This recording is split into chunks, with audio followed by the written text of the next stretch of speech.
दोस्तों आज हम पढ़ेंगे बाल विकास और शिक्षा शास्त्र, उसके 30 क्वेश्चन जो पिछली रीट भर्ती में आए थे।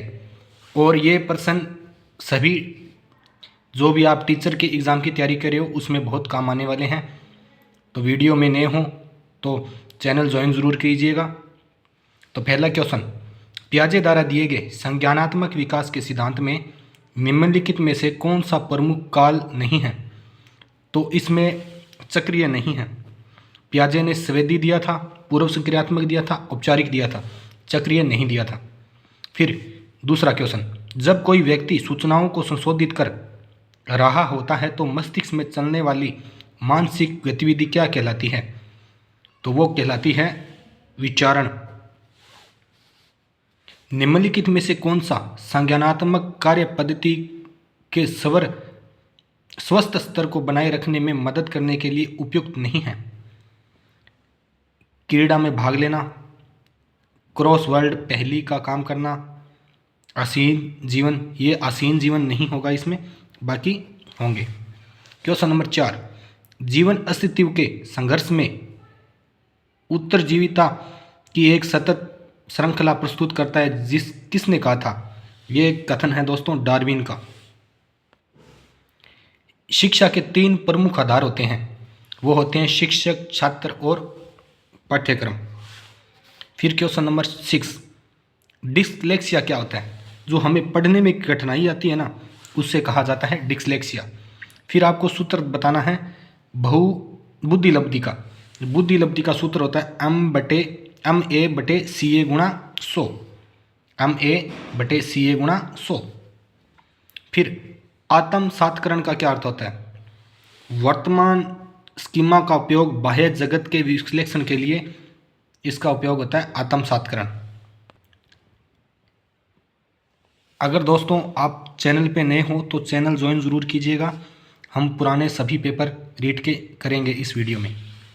निम्नलिखित में से कौन सा मानसिक मदता का वर्गीकरण नहीं करता? तो तीव्र मदता नहीं करता, यहाँ पर तीव्र आ गया और मानसिक मदता में कम होता है, ये इसका आंसर होगा।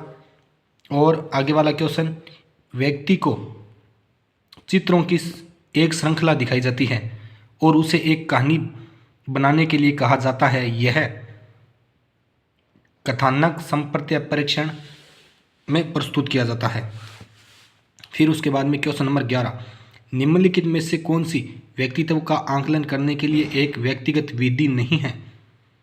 व्यक्तिगत विधि होती है इतिहास विधि, साक्षात्कार विधि भी होती है, वस्तु सूची विधि होती है, निर्धारण विधि नहीं होती।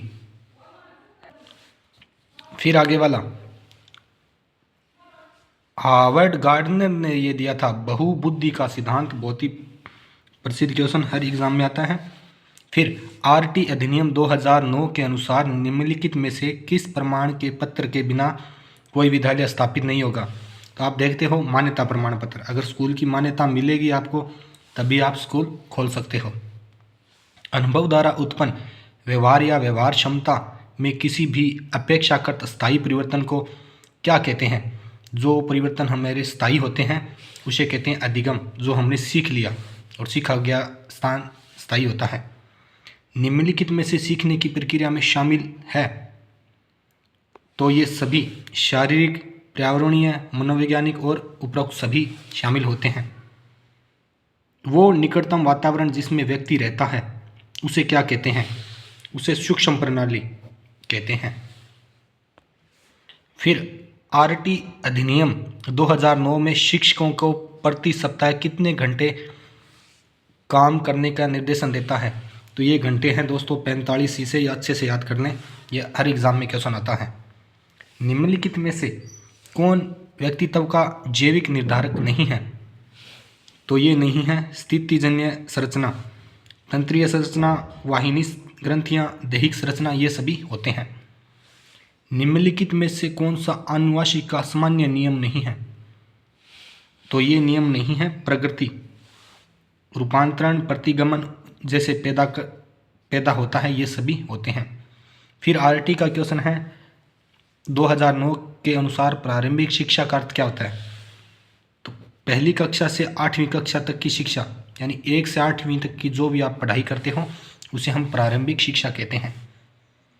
अनुवांशिका तंत्र के अध्ययन के क्षेत्र में नवीन शोध किस दिशा की ओर अग्रसर है? कोशिका विज्ञान, जीव मिति, जानवरों का। ये क्वेश्चन थोड़ा अलग आया था अनुवांशिका, इसे डिलीट कर दिया गया है और इसका सभी को बाउंस मिलेगा। क्वेश्चन नंबर 22, बच्चों को मुक्त और अनिवार्य शिक्षा का अधिकार किस अधिनियम के अंतर्गत आता है? तो ये RT 2009 के अंतर्गत आता है। फिर क्वेश्चन नंबर 23, शिक्षकों को मानसिक रूप से विक्षिप्त लोगों को निर्देश देते समय यह ध्यान रखना चाहिए कि वे अधिक व्यावसायिक कौशल सीखें। क्वेश्चन नंबर 24, परितोषित तथा दंड के माध्यम से सीखता है क्रिया प्रस्तुत अधिगम। कोई दंड करते हैं या कुछ क्रिया करते हैं उसे क्रिया प्रस्तुत कहते हैं। फिर क्वेश्चन नंबर 25, वैज्ञानिक अनुसंधान करने की दिशा में निम्नलिखित में से कौन सा कदम सही कदम नहीं है? तो ये कदम नहीं है गतिशील दृष्टिकोण।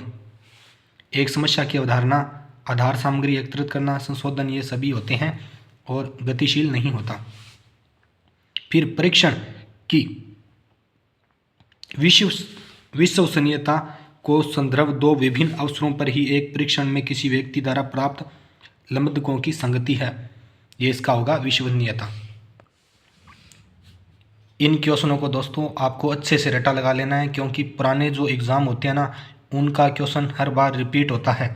तो ये जो भी जितने भी पेपर हुए थे रीट के, हम उसको अध्ययन करेंगे, तो अच्छे से इनका रिवीजन मार लें, इनको रट लो, ये क्वेश्चन दोबारा रिपीट होंगे।